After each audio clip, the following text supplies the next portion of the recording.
Buenos días, al aire.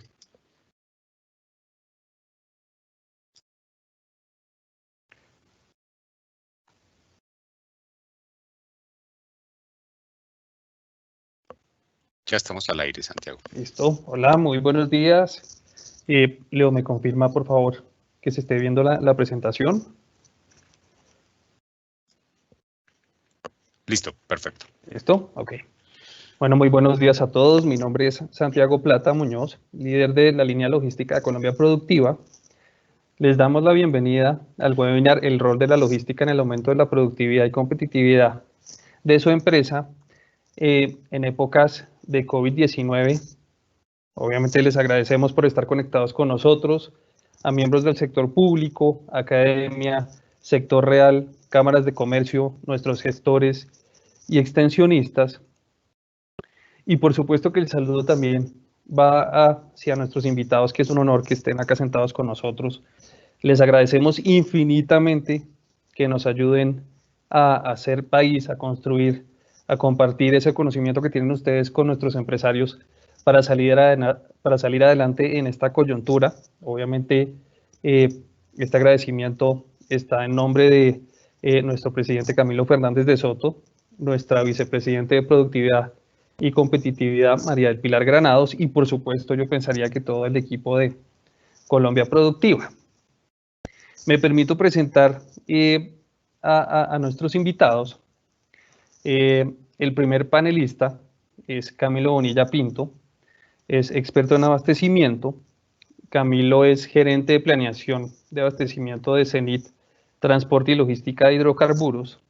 Es profesional en finanzas y relaciones internacionales de la Universidad Externado de Colombia, con especialización en abastecimiento estratégico de la Universidad de los Andes y maestría en comercio exterior del ICEA.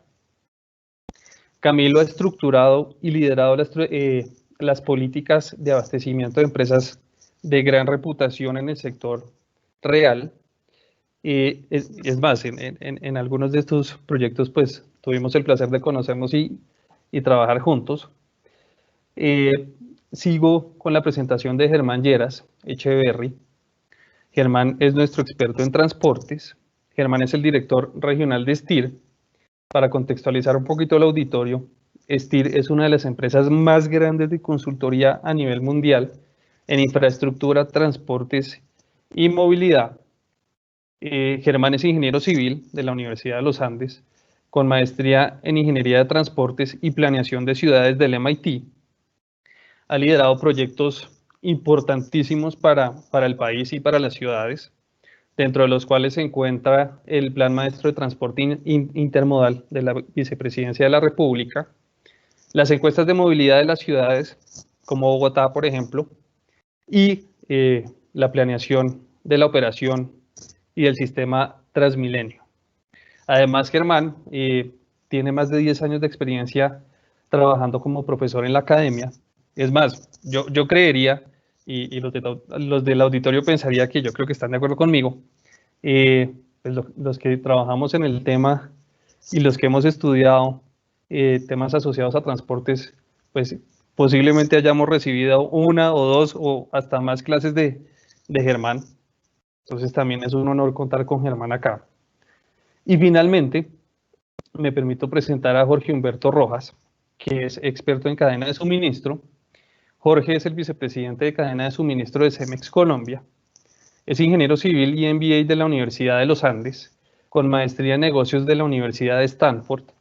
Lleva trabajando en Cemex del orden de 20 años, en varios países de la región Centro, Suramérica y el Caribe, dirigiendo los equipos de planeación estratégica, marketing y cadena de suministro, además de haber sido CEO de Cemex Puerto Rico.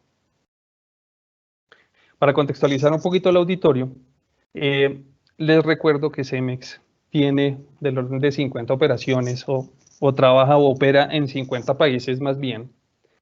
En el caso de la región LATAM, tiene presencia en 6 países, dentro de los cuales se encuentra Colombia. La capacidad instalada anual de producción de cemento de Cemex en la región es de 7.3 millones de toneladas al año, de los cuales se pueden producir en Colombia 4.1 millones de toneladas de cemento.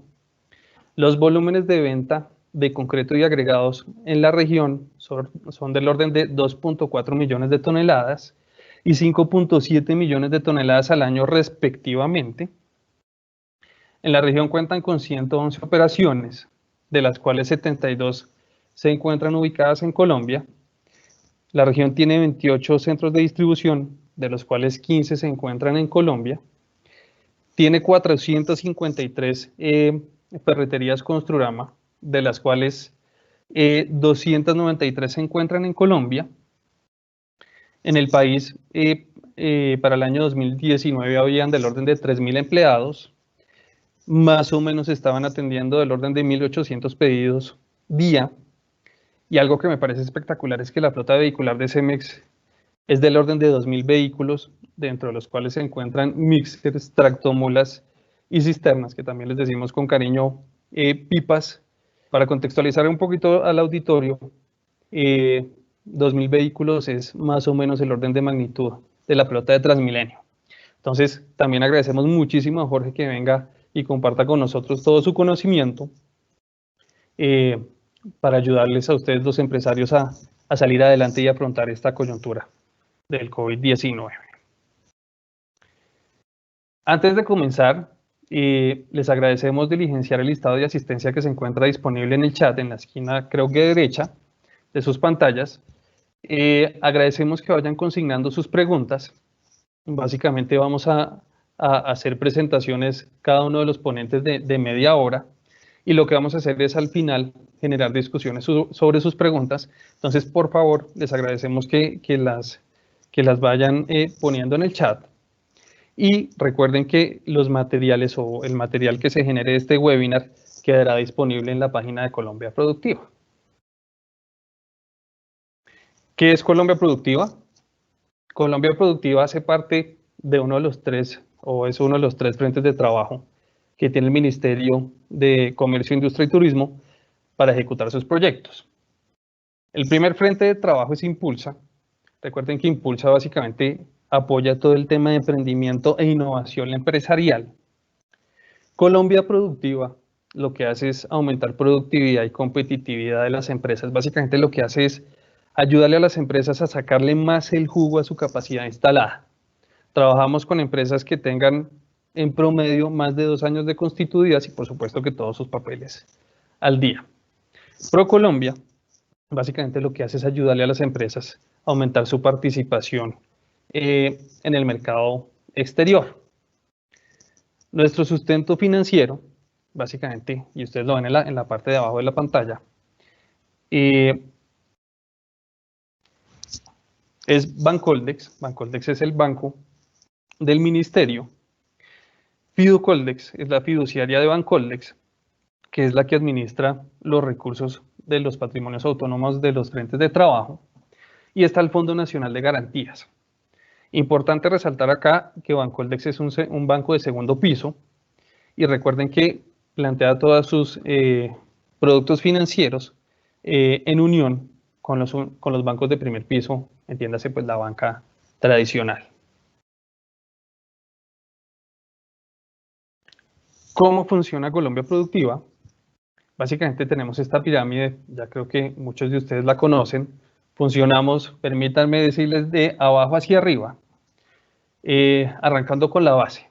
Básicamente nuestra base es aumentar productividad.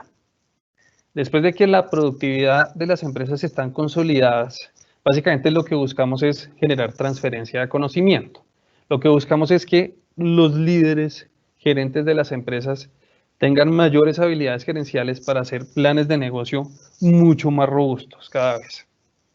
Luego seguimos con el capítulo de calidad, que busca implementar sistemas de gestión de calidad con el fin de que las empresas pues aumenten o perfeccionen su participación en el mercado local y por supuesto que se puedan abrir las puertas a mercados internacionales.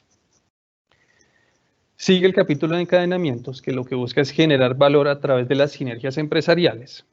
Y finalmente, cuando toda esta figura de producción es robusta, se empieza a pensar en el capítulo de sofisticación. Permítanme, voy a hacer hincapié en 5 puntos. El primer punto es, o programas. Primer punto es fábricas de productividad. Fábricas de productividad, como ustedes se dan cuenta, está en la base de la pirámide y básicamente logística es uno de los 9 capítulos que se atacan en fábricas de productividad. ¿Qué hacemos? Básicamente con apoyo de las cámaras de comercio y los gestores, hacemos un diagnóstico integral a las empresas, lo llamamos también un diagrama telaraña, en donde básicamente se evalúan distintas dimensiones de estas 9 líneas y lo que se hace es tomar los resultados para identificar dónde hay brechas de oportunidad. Con el empresario básicamente lo que se hace es definir en dónde valdría la pena trabajar. Después de definir esa línea de trabajo, básicamente el empresario selecciona los extensionistas o el extensionista para recibir una asesoría técnica del orden de 80 horas y recuerden que recibe un subsidio del orden de 75 al 85% sobre el costo de esa asesoría técnica. En el caso de logística, estamos trabajando con 49 empresas, de las cuales 67% son pymes y 33% son grandes empresas. Segundo punto que les quería mencionar es Compra lo Nuestro. Miren que Compra lo Nuestro está en encadenamientos. Compra lo Nuestro es básicamente nuestra red social empresarial que tiene digamos, la bondad de generar esa interacción entre oferta y demanda. Básicamente se pueden conocer las necesidades y productos de los empresarios, pero adicionalmente, con el apoyo de Lógica, se generan códigos de barra, o básicamente Lógica les ayuda a implementar códigos de barra a los empresarios. Y adicionalmente está software, que es una extensión de Compra lo Nuestro, que permite hacer diagnósticos de sofisticación a la empresa, con el fin de también sacar un par de recomendaciones y posteriormente hacer un estudio de mercado y de oportunidad para ver qué consultores pues, le podrían ayudar al empresario a implementar mejoras de sofisticación en su empresa. Tercero, Sena Innova. Sena Innova está en prepliegos, los invitamos a visitar la página de Colombia Productiva. Sena Innova básicamente es un proyecto de asesoría y cofinanciamiento de proyectos de sofisticación a empresas. Entonces, lo que les digo, ahorita estamos en prepliegos, prontamente se abrirá la convocatoria, pero vale la pena que vayan leyendo los prepliegos. Cuarto punto, línea confianza. Básicamente hicimos un convenio con el Icontec. Es una línea en donde los invito también a visitar la página de Colombia Productiva, en donde está el número de contacto de línea de confianza.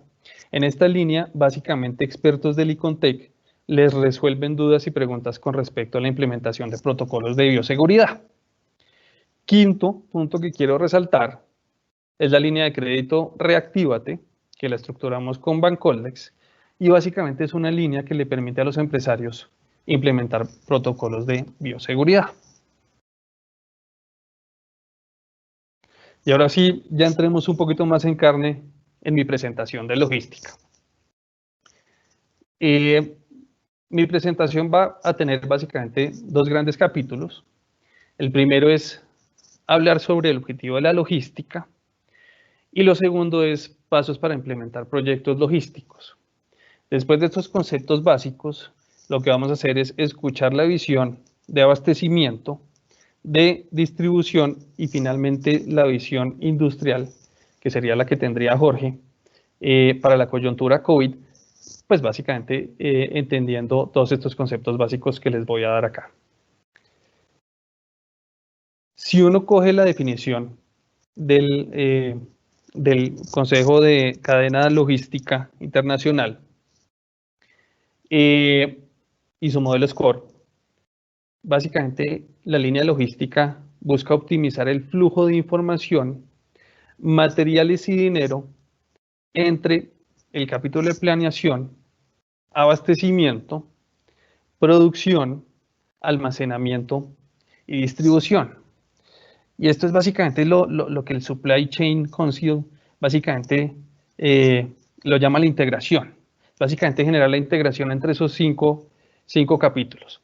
Entonces, primera invitación que les hago, revisar Bueno, no, mentira, ya sería como la sexta. Revísense el modelo SCORE porque es básicamente un tema bien interesante de interacción entre estos 5 capítulos. En términos del concepto de productividad, ¿qué busca la logística? Pues básicamente ser eficiente, eficaz y efectivo, así como cualquier proyecto que tenga que ver con productividad y competitividad. Recuerden que la eficiencia básicamente es la relación entre producto e insumo. ¿Qué tan eficiente es una empresa generando un producto o servicio con base en los insumos que tiene? La eficacia básicamente mide la relación que hay entre resultado y producto. ¿Cuáles son los resultados que genera ese producto o servicio? Y básicamente la efectividad es qué tanto impacto genera el resultado. Ahora, para ponerlo en blanco y negro, en temas de logística, pues básicamente hay 3 indicadores que generalmente, o 3 capítulos que generalmente aborda uno. El primero es optimización de costos logísticos. El segundo es precisión en los tiempos de entrega. Y el tercero es calidad en la entrega, que básicamente tiene ahí como tres subcapítulos, si me permiten llamarlo así, que es que el producto no tenga daños, se entregue completo en cantidad y se entregue a tiempo. Y básicamente cuando uno piensa en ser eficiente, eficaz y efectivo, pues básicamente lo que está pensando es generar mayor utilidad y reducir costos. Y esta es la siguiente diapositiva que en los webinars que siempre hemos hecho en Colombia Productiva, a mí me gusta presentar esta diapositiva porque deja los conceptos bien claros. Suponga que tenemos estos niveles de producción Q, que son estas 2 líneas verticales rojas que ustedes ven en sus pantallas. Si uno logra reducir los costos fijos de su operación, que es básicamente el intercepto del eje Y, y si logra reducir sus costos variables, que es básicamente la pendiente de esa línea, que ustedes ven acá, pues básicamente está generando que para un mismo nivel de producción se reduzcan los costos totales. Ahora, esto no quiere decir que uno no le pueda sacar el jugo o generar mayores ingresos a la logística. Recuerden que la logística tiene mucho enfoque en esta gráfica de la derecha, pero pues obviamente también se le puede sacar jugo al tema de ingresos. Entonces, lo primero es subirle el precio por unidad de producto, que en una economía de mercado, y ahorita que estamos en coyuntura, sería difícil, que es más, ayer lo estábamos discutiendo con Germán, es complicado. Pero lo que sí se puede hacer es incrementar los otros ingresos, que sería en este caso el intercepto en el eje Y de la línea. ¿Cómo se podrían aumentar los ingresos o los otros ingresos? Pues básicamente sacándole jugo a esas horas muertas que podría tener pues su equipo, o básicamente trabajando en lo que se llama la logística colaborativa, que más adelante lo vamos a discutir. Para implementar proyectos de logística, básicamente uno puede pensar en 4 pasos, y estos 4 pasos los tomé del consejo del Council for Six Sigma Certification, el Consejo Internacional de Six Sigma. Digamos, hay otras metodologías como el PMI que tiene 5 pasos, etcétera, etcétera. Pero básicamente la lógica es la misma. Entonces, lo primero que uno hace es hacer un análisis diagnóstico o tomar una fotografía actual de la empresa. Con base en ese diagnóstico se definen actividades que podrían optimizarlo. Se priorizan esas actividades, básicamente definiendo las que mayor impacto tienen. Se define un plan de acción que se ejecuta y controla. Básicamente esos son los 4 pasos que vamos a mirar un poquito más en detalle acá. El análisis diagnóstico básicamente es verificar el desempeño actual de la cadena de suministro con base en el análisis de indicadores. Entonces, los indicadores que uno generalmente ve en la literatura, y en el caso de Colombia en la encuesta logística nacional, pues básicamente están en estos 1, 2, 3, 4, 5 capítulos. Costo, tiempo, calidad, tercerización, uso de tecnologías e innovación. Importante los indicadores, utilicen indicadores que sean estándares en el mercado, porque eso les permite hacer básicamente comparativos con otras empresas, lo que ya se llama el benchmarking, y básicamente les pueden ayudarse a comparar y mirar dónde hay oportunidades de mejora. Aquí traigo dos ejemplos a colación, que son básicamente los dos indicadores que utilizamos en fábricas de productividad, pero por supuesto que ustedes pueden utilizar otros indicadores. El primero es costo logístico, que básicamente lo que hace es medir el porcentaje que representan los costos logísticos con respecto a las ventas. Y fíjense que cuando uno mira los resultados de la encuesta logística nacional, y esto es resultados del 2018, pues uno puede sacar datos bien interesantes.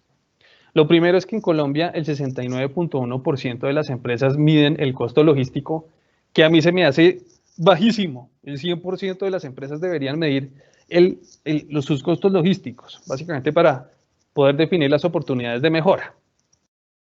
Fíjense que el promedio de las empresas tiene un 13.5% de costos logísticos. Entonces, si uno está por encima, vale la pena revisar qué está pasando. Si está por debajo, pues básicamente está mejor que el promedio, pero pues obviamente también podría tener oportunidades de mejora. Ahora, miren lo interesante. En promedio, a nivel nacional, la mayor participación de los costos logísticos se va en almacenamiento y transporte. Miren que el 46.5% se va en almacenamiento y el 35.2% se va en transporte. Pedido perfecto o entregas perfectas básicamente es la probabilidad de que el despacho o producto o servicio básicamente se entregue perfecto. Y lo primero que uno ve en la encuesta logística nacional, y nuevamente les digo, estos son resultados 2018, toca ver qué podría estar pasando ahorita en la coyuntura, es que el 21.5% de las empresas miden los indicadores de calidad en logística. Y esto también es extremadamente bajo. ¿Qué hemos identificado nosotros en las intervenciones de fábricas de productividad? Y es más, allá también lo hablábamos con Germán. Es que básicamente las empresas actúan de una forma reactiva. Si el cliente hace algún tipo de reclamación, ahí se activa todo el protocolo de respuesta. Pero podría pensarse también en un plan de gestión de riesgos y pensar en, digamos, de manera preventiva. Y con eso se aumenta la probabilidad de que se entreguen de mejor manera los pedidos. En el caso del promedio nacional, fíjense que el 75.4%, o hay una probabilidad del 75.4% de que el despacho llegue de manera perfecta. Y eso es sin daño, completo, con documentación perfecta y a tiempo. Entonces, nuevamente, estos indicadores a uno le permiten hacer ese benchmarking y saber en dónde está ubicada la empresa.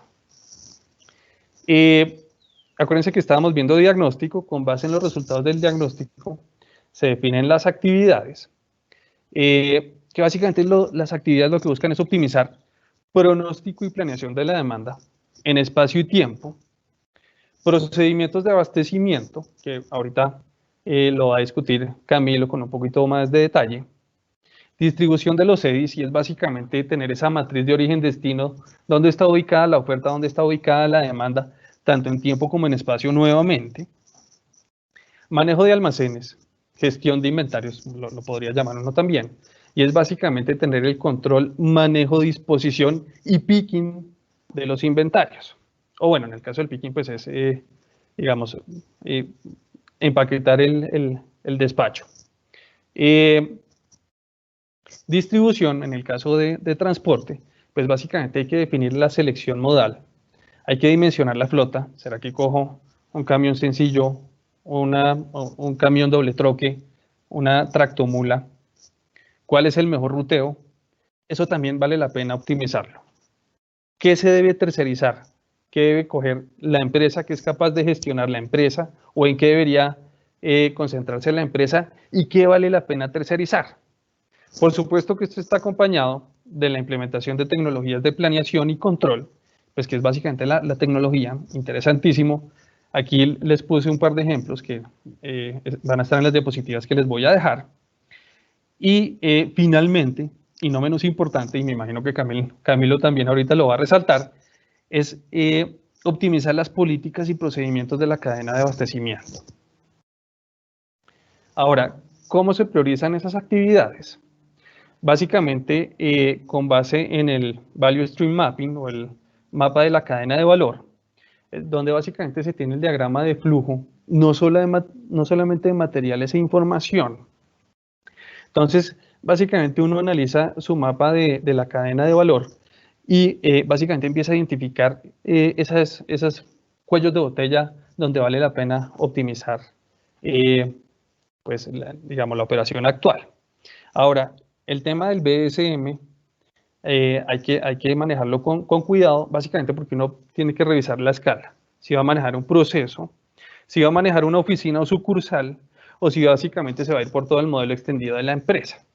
Generalmente los expertos le dicen a uno, mire, váyase por la oficina, pero nuevamente hay que revisar por dónde vale la pena irse. Puede que valga la pena irse por el proceso. El análisis de Pareto básicamente le permite a uno identificar el 20% de actividades que podrían generar el 80% de impactos, y esas básicamente las actividades que toca buscar, las que realmente generen impacto.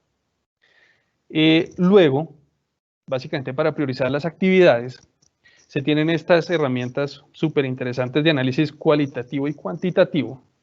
En el caso del análisis cualitativo, básicamente está la matriz multicriterio, que le permite a uno, con base en distintas variables, calificar, si me permiten llamarlo así, las actividades y básicamente priorizar las que tengan mejor calificación. En términos cuantitativos está el análisis costo-beneficio, que básicamente lo que hace es tomar flujos de caja. Cuando uno tiene, sobre todo, inversiones de capital, puede hacer comparación de flujos de caja, entradas y salidas, y con eso, pues básicamente revisa si literalmente los ingresos son mayores a los egresos. Eso se hace a través de herramientas como el valor presente neto, la tasa interna de retorno y es más, hasta la relación costo-beneficio.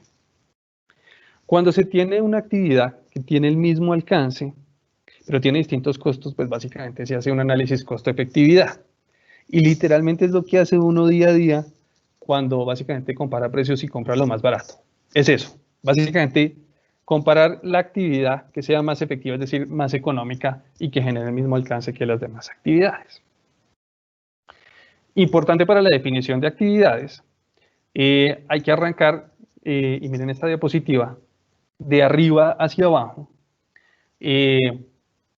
básicamente porque las buenas prácticas permiten tener potenciales de ahorro a bajo costo.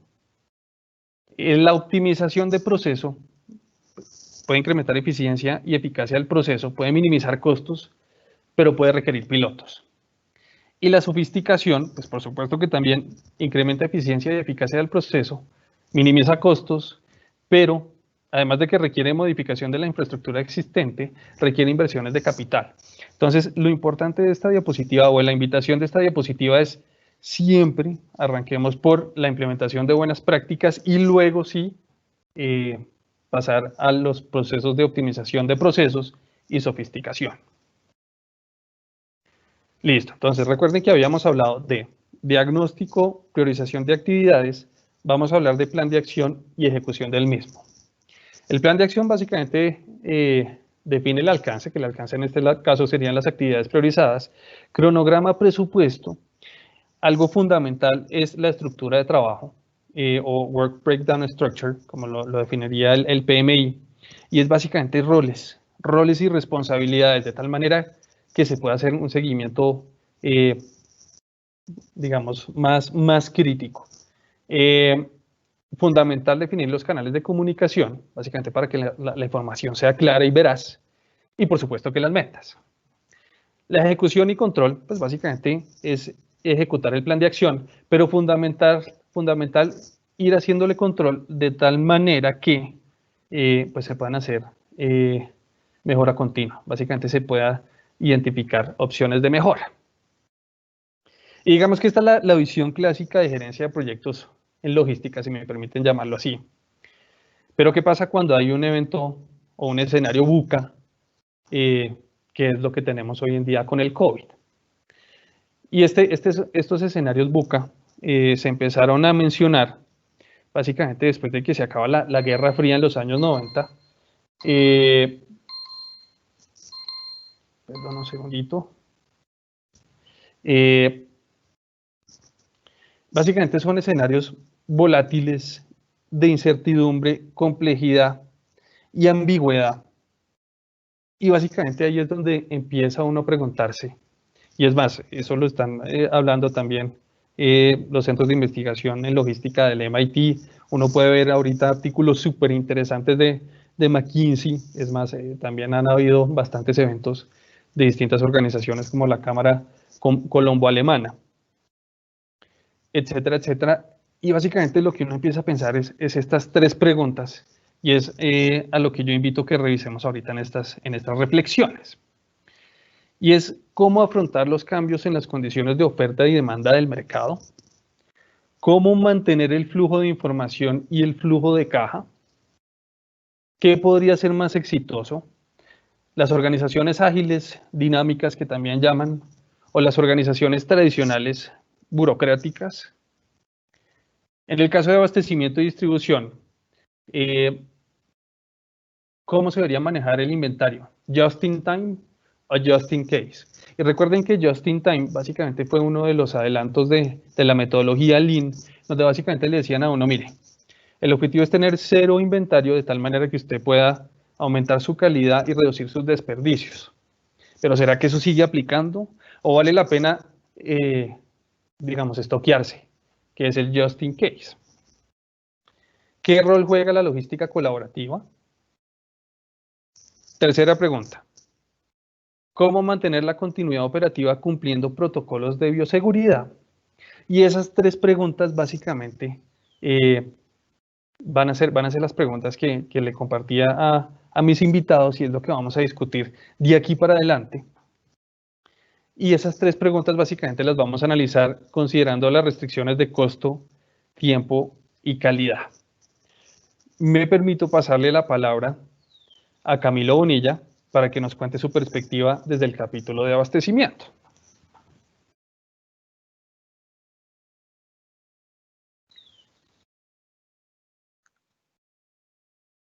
Santiago, gracias. Buenos días a todos. Bueno.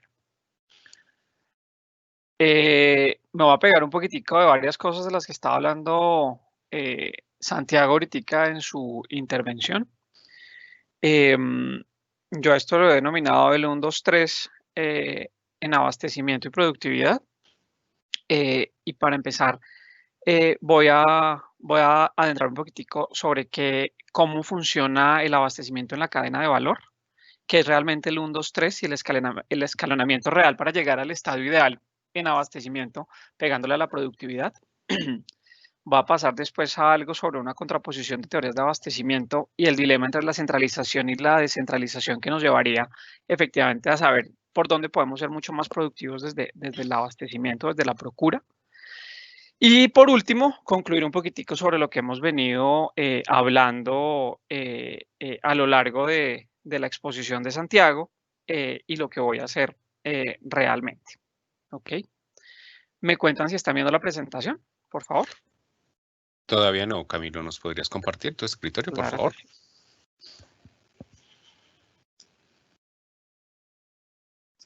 Bueno.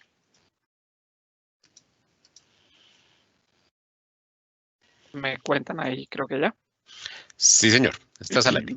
Bueno, listo. Muy bien. Empezando un poquitico con el tema de abastecimiento en la cadena de valor, pues nos pegamos un poquitico sobre la teoría típica de Michael Porter del año 85 sobre la ventaja competitiva, donde tenemos áreas de soporte de áreas core, donde efectivamente toda la logística de entrada, salida, fabricación, operaciones, mercado y ventas y servicio al cliente se ven como el core en las organizaciones desde hace casi 40 años. Sin embargo, también en áreas de soporte son absolutamente importantes y relevantes para que efectivamente todas unidas logren la maximización de ingresos y una elevación en la productividad y la competitividad de las organizaciones. Claramente, el abastecimiento o las compras y las negociaciones están dentro de las áreas de soporte de la cadena de valor en una organización.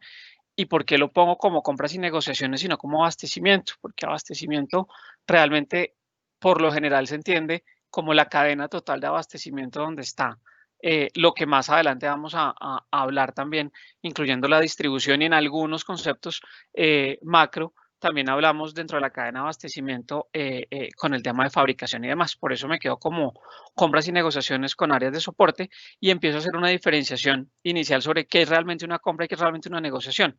La compra, en esencia, es sencillamente la materialización de una negociación general sobre un negocio que hayamos establecido. Es el acto básico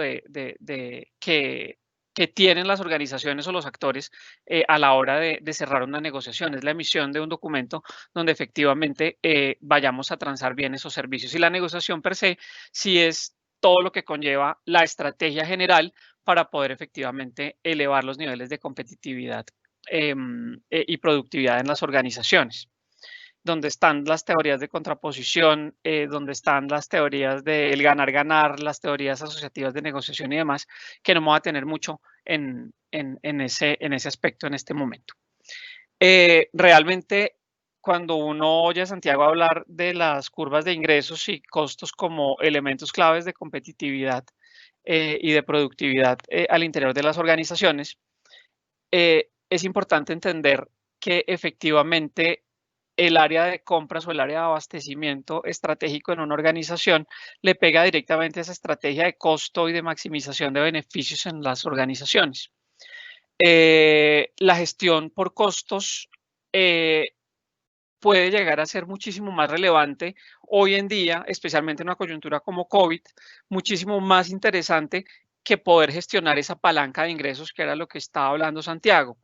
En una coyuntura básica donde efectivamente la demanda por naturaleza empieza a contraerse y las organizaciones empiezan a luchar para poderse quedar y ser dominantes en el aspecto económico o sobrevivir realmente por una coyuntura, pues definitivamente tienen que empezar a mover otro tipo de palancas. Y cuando uno empieza a ver las estructuras de costos y empieza a desagregar especialmente las manufactureras, uno empieza a ver que tiene los costos laborales, los costos indirectos de fabricación, materias primas y energéticos, casi los cuatro están divididos en las compañías de gran tamaño y demás. De tal suerte que cuando uno empieza a ver esos drivers de costo, empieza a darse cuenta quién es el que gestiona cada una de esas palancas de costo y los llamados precisamente a poder llevar a gestionar los diferentes aspectos del costo terminan siendo todas las áreas de soporte en las organizaciones. Entonces, la gestión del talento humano claramente está todo lo que tiene que ver con nóminas y talento humano. Las finanzas también llevan los otros ingresos y los otros gastos de la compañía, que también son palancas del costo y demás, y las compras y negociaciones claramente se vuelven otra de las palancas fundamentales para poder manejar todo el relacionamiento con los proveedores y revisar cuáles son efectivamente esas políticas o cuáles son esas estrategias reales para poder utilizar a la cadena de abastecimiento desde la perspectiva de la negociación con los proveedores para que se vuelvan elementos fundamentales y piedra angular dentro de la competitividad y la productividad de la organización. Claramente, cuando ustedes mueven la base del costo, se vuelve muchísimo más relevante para el ingreso, para la utilidad real de la compañía, que cuando lo hace realmente la venta, especialmente en coyuntura como la que estamos hoy, cuando la venta no se da y ustedes mueven esa palanca, lo que hacen es efectivamente estabilizar muchísimo más el ingreso versus el costo de la compañía, y la compañía no pierde valor tan fácilmente a lo largo de la vida productiva. ¿Qué hace uno también adicional a mover esa palanca del costo, que no es solamente a través del precio final con el proveedor? Y eso es una cosa que tiene que quedar muy clara en el abastecimiento, porque uno por lo general habla de abastecimiento y cree que es sacar una mayor ventaja desde el punto de vista del costo o del precio final que ofrece el proveedor a las compañías, y realmente ahí no está el core real del aspecto de compras y negociaciones. También hay que buscar el incremento de la calidad en el producto y la elevación del servicio final que uno tiene sobre los proveedores, porque en la medida que tengamos productos de mejor calidad, mejor desempeño, muy seguramente las operaciones o la manufactura como tal podrían tener un impacto muy positivo dentro de la estructura de costos y por ende competitividad y productividad en los mercados. También es importantísimo entender que desde esa perspectiva los tiempos de suministro a cliente final son un factor clave en el manejo de los modelos de inventario, porque claramente cuando nosotros empezamos a hablar no solamente desde el punto de vista del costo, sino empezamos a hablar desde otro tipo de estrategias de manejo de inventarios, eso también eleva claramente por capital de trabajo la competencia o la competitividad real en la organización y la productividad real en las organizaciones. Y ahí nos debatimos en varios modelos de inventario, que también traigo a colación un poquitico la pregunta de Santiago sobre si nos vamos con un modelo just in time o just in case. Y eso es una cosa absolutamente relativa, porque realmente cuando uno habla de just in time, uno tiene que tener cadenas de abastecimiento supremamente alineadas y alinear N cadenas de abastecimiento que son las de todos los proveedores para que efectivamente todo llegue en el momento justo para que entre a línea de fabricación o a línea de producción en el momento que se requiere y tener muy pocos elementos propios al interior de la contabilidad y de la misma compañía. No obstante, cuando uno habla de teorías de just in time en una coyuntura como COVID, cuando tenemos altísima dependencia, especialmente en países como Colombia, de la arena internacional para poder hacer suministros, pues claramente el tener just in time desalinea todas las cadenas de abastecimiento, porque las líneas aéreas no están diseñadas hoy para suministrar todos los productos que van a venir de otros países. Las líneas navieras exactamente lo mismo. La logística general se empieza a ajustar a una nueva realidad y en una coyuntura que nadie estaba esperando, pues claramente cuando manejamos conceptos de just in time, se nos vuelve un poquitico difícil poder seguir manejando y eso puede amenazar inmediatamente todo el tema de productividad en la compañía y parar prácticamente la compañía. Entonces ahí subyacen otras teorías y otros mecanismos de manejo de inventarios como el VMI, que son los inventarios manejados directamente por los proveedores para poder hacer los suministros, que cuando tienen que alinear también cadenas de abastecimiento igual que los otros, también pueden tener una connotación o un impacto bastante fuerte dentro de la productividad de la compañía. Pero se vuelve un elemento nuevo porque cuando las otras cadenas empiezan a alinearse con mi propia cadena y empezamos a concatenar ese tipo de cosas, nos podemos preparar mucho más fácilmente para coyunturas. Creo que en este momento nadie estaba preparado para una coyuntura como COVID que paró prácticamente el mundo, no hablar solamente de Colombia, sino realmente para el mundo, pero realmente este tipo de temas que pueden gestionar inventarios desde esta perspectiva, sí pueden dar una mejor respuesta que un just in time. Y lo otro que tenemos es la tercerización real sobre los inventarios, donde efectivamente las compañías no son las dueñas de los inventarios, sino se van consumiendo en la medida que se van necesitando. Muchas veces hablamos de inventarios en consignación y demás, que también empiezan a aportar desde el punto de vista de generación de inventario como tal en las instalaciones de las organizaciones para que efectivamente podamos responder a retos como este. Entonces, cuando me preguntan si es mejor un inventario just in time o just in case, yo les digo, creo que todo dependerá de la organización y cuán alineadas y cuán maduras sean sus cadenas de abastecimiento y demás. Insisto que el just in time puede funcionar cuando no tenemos contingencias reales y independientemente de tener esas contingencias, siempre debe haber una generación de cierto tipo de inventarios que se vuelven críticos en las cadenas, especialmente en las cadenas productivas para los mantenimientos o en las mismas materias primas para poder efectivamente responder a los diferentes retos. ¿Ok? Entonces, en este pedacito les quería dejar un poquitico claro qué es el abastecimiento y cómo se consigue el abastecimiento en la cadena de valor y por qué es importante al final del cuento hablar de abastecimiento estratégico o de compras y negociaciones en la cadena real de valor. Pasando un poquitico al segundo ítem de la agenda real, esto lo denominamos el 1, 2, 3 o el escalonamiento ideal para llegar al estado ideal. Y aquí también lo mencionaba Santiago trayendo a colación un concepto del Consejo Internacional de Cadena de Abastecimiento, donde efectivamente lo primero que uno tiene que centrarse a hacer es hacer buenas prácticas o revisar cuáles son esas buenas prácticas en abastecimiento, pasar a un modelo de gobierno. Estas dos cosas pueden ser relativamente paralelas en el tema de abastecimiento. Y lo último que tenemos que llegar a hablar es del tema de innovación y tecnología. Cuando empezamos a hablar de buenas prácticas o de mejores prácticas a nivel internacional en los temas de abastecimiento, de compras y negociaciones, lo primero que uno se tiene que preguntar al interior de las organizaciones es cuánto gasto, qué estoy gastando y en qué me lo estoy gastando. Porque si no tengo idea cómo organizar el gasto en la organización, pues claramente no voy a tener nunca claro cómo puedo mover las palancas y si muevo mejor una que la otra o primero una que la otra, si efectivamente genera el mismo efecto moverlas en diferente momento o moverlas todas al tiempo o tratar de moverlas todas al tiempo. Entonces, lo primero que uno hace siempre como mejor práctica es analizar realmente el gasto, caracterizarlo y catalogarlo, donde la catalogación real del gasto es poder decir o armar grupos de compra donde efectivamente se consolide la demanda completa en cada uno de las grandes familias para que efectivamente lleguemos a un tema de especialización negociar a los equipos y puedan mover la palanca desde diferentes perspectivas.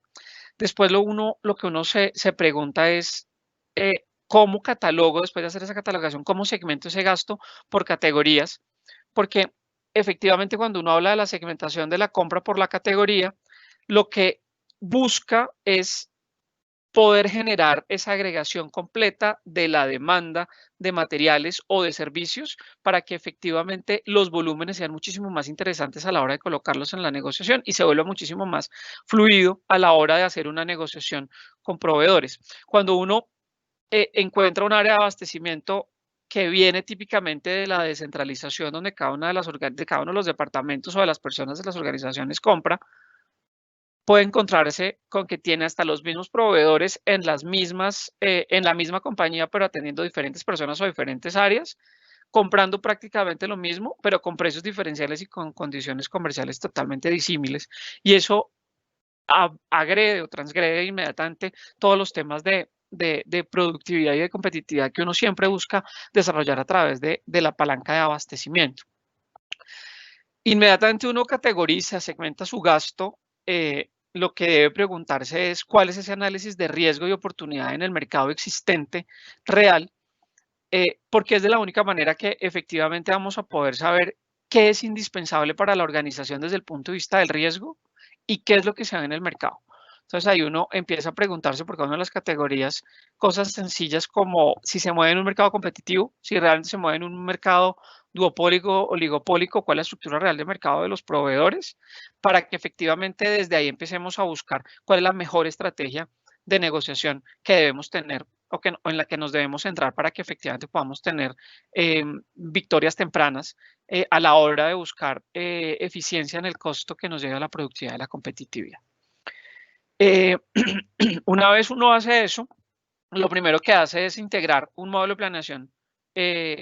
Para mí, esto ya es un poquitico más avanzado, que es el modelo de planeación de ventas y operaciones, que lo que busca al final del cuento es no solamente ver el mercado de proveedores, sino también ver el mercado natural de venta de las compañías para que efectivamente a través de cuál es esa proyección real sobre la venta, sobre los nuevos productos, sobre los productos que ya tienen curva de maduración, efectivamente podamos inmediatamente hacer una planificación no solamente del abastecimiento, sino también de la distribución y llevarlo a temas absolutamente financieros como cuál va a ser el ingreso real en la venta y el impacto si llego a tener una disminución en la demanda completa de la venta y gestionar todas las restricciones que puedo tener para atender esas ventas en determinado momento. Entonces, para poder atender esas ventas, ¿cuáles son las restricciones que tengo desde el punto de vista del talento humano? Es decir, la gente que opera las máquinas o la gente que está de cara a las operaciones, cuáles son las restricciones que tengo con el mercado de proveedores, cuáles son las restricciones que estoy encontrando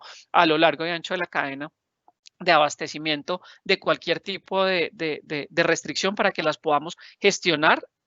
Y cuando efectivamente entendamos esa restricción, cómo gestionarla, poder dar una respuesta efectiva a los diferentes clientes que al final terminan siendo la razón de ser de las compañías.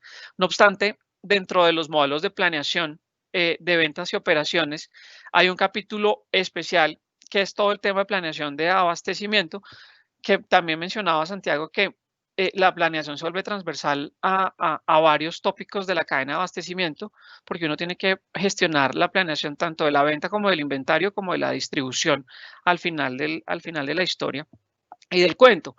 ¿Por qué? Porque definitivamente cuando uno analiza los datos, uno efectivamente tiene organizado el espectro completo de qué es en lo que se gasta la plata la organización y demás, va a ser muchísimo más fácil armar los paquetes completos para poder salir al mercado y poder tener una respuesta eficiente que lleve al objetivo principalísimo del área de abastecimiento, o el cual debería ser el objetivo principalísimo del área de abastecimiento, y termina siendo ese el tema de ahorros y productividad y competitividad en la organización. Una vez tengamos toda la planificación armada en abastecimiento, y que hacemos inmediatamente es armar modelos de negociación. Y aquí nos debatimos en varios modelos de negociación. Entonces, algunos hablan de los modelos de negociación de la escuela de Harvard, otros hablan de los modelos de negociación de McKinsey, otros hablan del diamante de Kearney, otros hablan del chessboard de Kearney también, que está muy de moda por estos días. En los temas de negociación, porque al final el cuento lo que hacemos es armar con toda esa información que tenemos arriba armada, que esto realmente termina siendo uno de los principales retos de las áreas de abastecimiento, es la organización de la información para poder saber cómo vamos a salir al mercado. Si no tenemos idea qué estamos comprando, cómo lo estamos comprando y cómo se mueve el mercado de proveedores, pues definitivamente no vamos a poder salir bajo ninguna circunstancia a tener una negociación que sea realmente eficiente y efectiva. Y que cumpla con los objetivos organizacionales, especialmente los trazados en las áreas de compras o de abastecimiento. En este punto y en este aspecto, uno por lo general termina cometiendo ciertos errores cuando está haciendo la indagación de buenas o mejores prácticas en el abastecimiento desde el punto de vista de las compras y las negociaciones. Y uno es creer que todo se tiene que centralizar, que todas las áreas de abastecimiento tienen que llegar a un modelo de centralización total. Modelo que cuando la organización empieza a coger un tamaño elevadísimo no se vuelve eficiente, pero no me voy a tener en este aspecto, sino lo voy a dejar para el siguiente tema, y es por qué modelo me tengo que mover. En la medida que las organizaciones crecen, tienen que buscar la deslocalización o la regionalización de sus operaciones, sin perder de vista que el modelo central de la negociación debería permanecer centralizado para no perder de vista esa agregación de demanda o esa competitividad que se puede lograr por agregación de demanda al interior de las organizaciones. Sin embargo, no todos los gastos de las compañías o los gastos y los costos de las compañías son susceptibles de centralización. Hay cosas que efectivamente deberían estar gestionadas otras áreas de la organización, pero lo vamos a ver más adelante. El otro error es catalogar absolutamente todo, porque no todo es susceptible del control del inventario. Entonces, cuando uno se mete en esa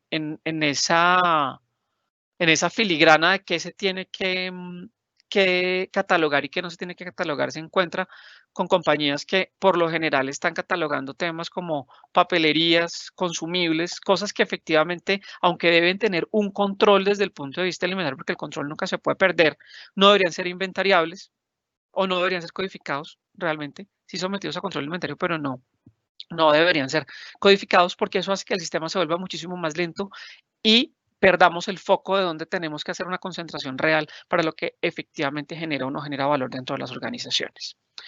Lo otro que sucede en las organizaciones es que hacemos planeación irreal.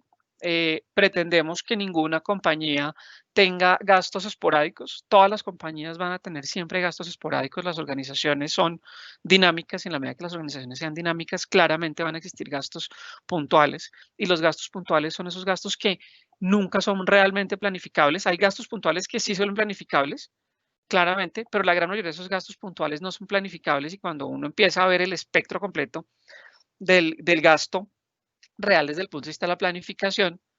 Hay gastos que sencillamente sobrevienen por situaciones que no son previsibles y en ese mismo sentido, cuando uno hace el análisis del gasto y mete dentro de su análisis del gasto, que por lo general lo hace de los últimos 3 años hacia adelante, y mete los gastos esporádicos, pues se va a encontrar con que nunca va a tener esa demanda que estaba consolidando y que le estaba prometiendo realmente al mercado, y ahí se les puede volver un problema real en no cumplir con las promesas que efectivamente tienen las organizaciones por la no gestión real del gasto esporádico.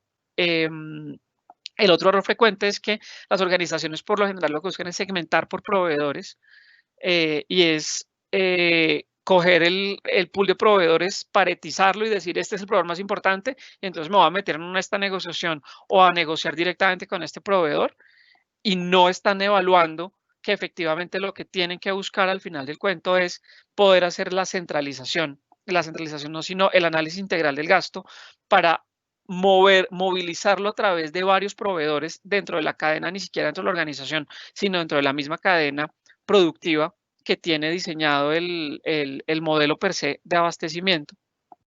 Y ese es uno de los errores más frecuentes que cometen las organizaciones a la hora de tratar de organizar el abastecimiento. Claro, la segmentación de proveedores es sumamente importante, pero no para poder salir a mercado realmente a negociar, sino realmente para manejar el relacionamiento real con los proveedores, que es una cosa que no se puede perder de vista, pero lo vamos a hablar ahorita más adelante en el tema de governance. También otro de los errores más grandes que cometen las organizaciones es pensar que solamente existen modelos de negociación ganar-ganar.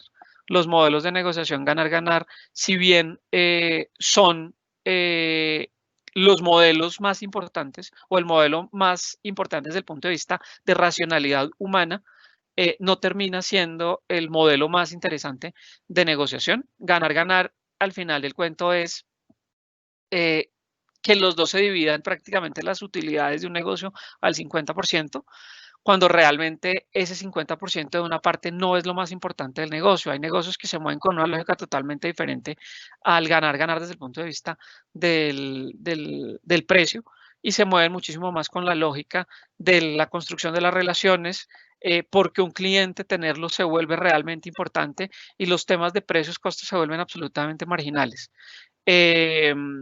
Entonces, digamos que ese es otro de los errores frecuentes que acaecen en el tema de best practices en abastecimiento.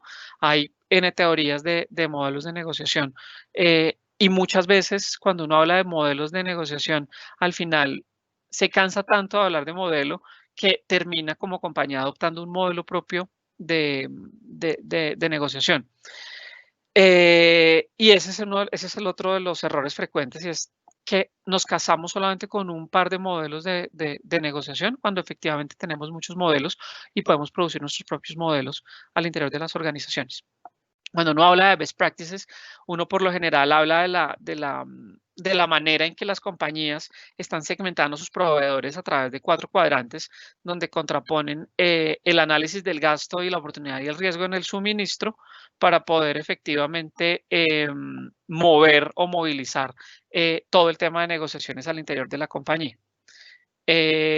Cuando hablamos de governance, que viene siendo algo muy pegado del tema de best practices, también tenemos que hablar de cómo se construyen los procesos, cuáles son esas políticas y control que tenemos que tener al interior de la organización, porque una de las principales banderas que debe tener el área de abastecimiento es llevar el control. No puede ir en contra completamente de la corruptibilidad desde el punto de vista de manipular el mercado para poder tener réditos personales y demás. Divulgar adecuadamente todo el modelo de gobierno, definir roles y responsabilidades, gerenciar las relaciones con los proveedores para no perder de vista de cara a los proveedores, que son importantes y que son el deber ser de las organizaciones de compras. Homologar y habilitar los proveedores. Tenemos que hablar de los tableros de gestión, que también hablaba Santiago en la intervención inicial, y es hablar sobre los niveles de penetración del gasto al interior de las organizaciones, cuál es el nivel de ahorro que genera, y cuando uno habla del nivel de ahorro no habla solamente de la plata real generada a través de una negociación desde el punto de vista económico, sino cuáles son esos otros costos ocultos que estoy dejando o estoy evitando a la hora de hacer una negociación que me lleve a una mayor competitividad, medir y gestionar el error en el pronóstico y la gestión colaborativa del mismo, que es muy propio del modelo de planeación y del S&OP, cómo mido la gestión en el capital de trabajo a través de la rotación de la cuenta por pagar y la disminución de los inventarios, cómo mido el cumplimiento real de los proveedores, que también lo hablaba Santiago a través de la teoría de la encuesta logística y demás, y es cuáles son esas medidas de pedido perfecto, medidas a través de la infill rate o del order fill rate o del mismo TIF, y cómo mido la gestión y la calidad en los proveedores. En el governance, ¿qué errores frecuentes tenemos? Relegamos los ciclos operativos, no entendemos que la operatividad también sigue siendo importante y no solamente la negociación.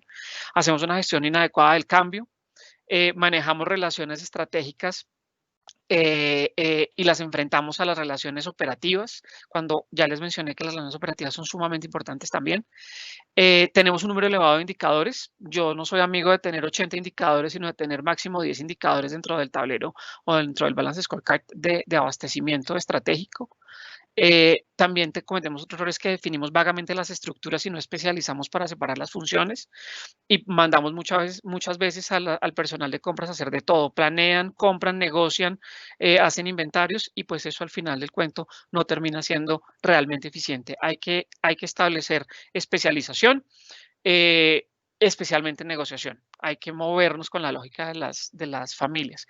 Y el número 3 de todo el escalonamiento para llegar al estado ideal es todo el tema de innovación y tecnología, donde ya empezamos a hablar de modelos avanzados de e-sourcing, supply relationship management, análisis de Big Data, planeación avanzada y red de proveedores, donde todos los proveedores se conectan con nosotros mismos a través de herramientas tecnológicas, acceso a marketplace y programas interactivos de desarrollo de proveedores. No obstante, aquí es bien importante entender que los errores frecuentes de esto es que hacemos implementaciones tempranas de modelos tecnológicos cuando tenemos que haber abordado primero todo el tema teórico desde el punto de vista de buenas prácticas y todo el modelo de gobierno. Hacemos implementación sin organización previa, es decir, sin hacer primero best practices y governance, nos metemos de cabeza a los temas de innovación tecnológica. Y no establecemos cuáles son esos modelos reales sobre el ERP natural o el nativo que tenemos, o los problemas, solucionar primero los problemas que tenemos para meternos a temas de innovación y tecnología de mucha más envergadura y de frente. ¿Ok? Con esto termino con el escalonamiento 1, 2, 3. Me va a tomar un par de minutos con un tema, el dilema de la centralización o la no centralización. Lo que ven en pantalla es un cuadro típico de la matriz de Kraljic del año 83, donde lo que uno hace realmente es medir el impacto sobre el eje Y, el impacto y riesgo de abastecimiento, y sobre el eje X el análisis del gasto completo, y categoriza de acuerdo a lo que le den los análisis en 4 cuadrantes. No obstante, todos los materiales rutinarios se nos convierten en el dilema de Maverick, o ese gasto que es como disidente, o donde tenemos el 80% de los ítems y todo ese gasto que no es fácilmente planificable, del que ya hablamos en el primer capítulo, y se nos vuelve absolutamente difícil, porque aquí se concentra una gran labor operativa y de negociación, pero la redituabilidad real sobre gestionar el 80% de los ítems, sean bienes o servicios, se vuelve absolutamente desgastante, y realmente donde generamos valores en los otros 3 cuadrantes, especialmente en el cuadrante crítico. Entonces, lo que yo les sugiero siempre para buscar el tema de productividad real al interior de las organizaciones y de la competitividad es concentrarnos mucho en lo que es core de la organización a través de gestión de familias críticas, cuello de botella y también las de palanca, para que efectivamente podamos hacer una gestión interesante y unas victorias tempranas desde el punto de vista de la gestión real del gasto y la concentración de las negociaciones en lo que realmente tenemos que hacer. Esto al final termina siendo algo que pueden gestionar diferentes áreas de la organización con unas políticas perfectamente claras desde el punto de vista de abastecimiento. Entonces, lo que estamos diciendo siempre es que debemos concentrar las labores estratégicas que generen la palanca real, entregar negociaciones que no agreguen valor a las áreas core, a las áreas de soporte, no perder el control en los procesos y procedimientos, y automatizar los procesos operativos de generación de órdenes de compra, y buscar la expeditación proactiva a través de los mismos proveedores.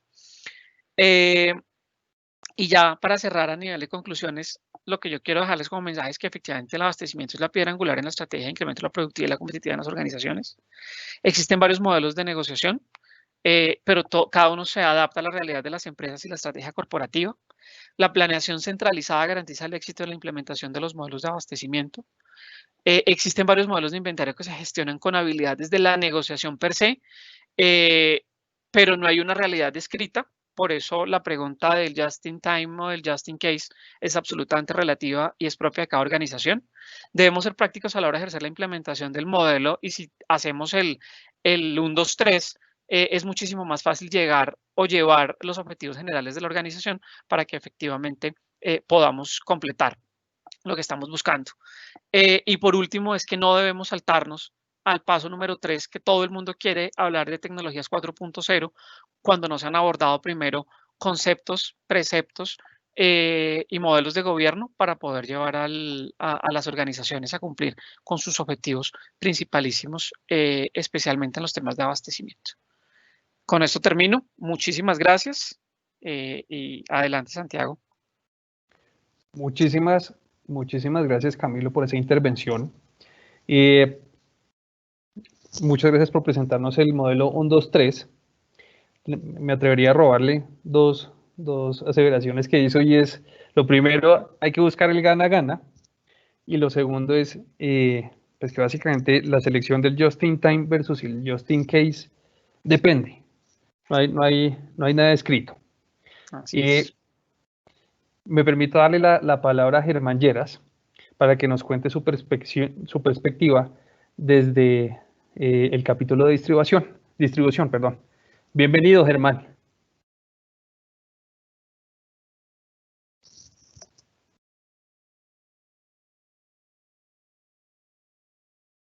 Buenos días a todos los que están participando hoy. No sé si ya están viendo mi pantalla.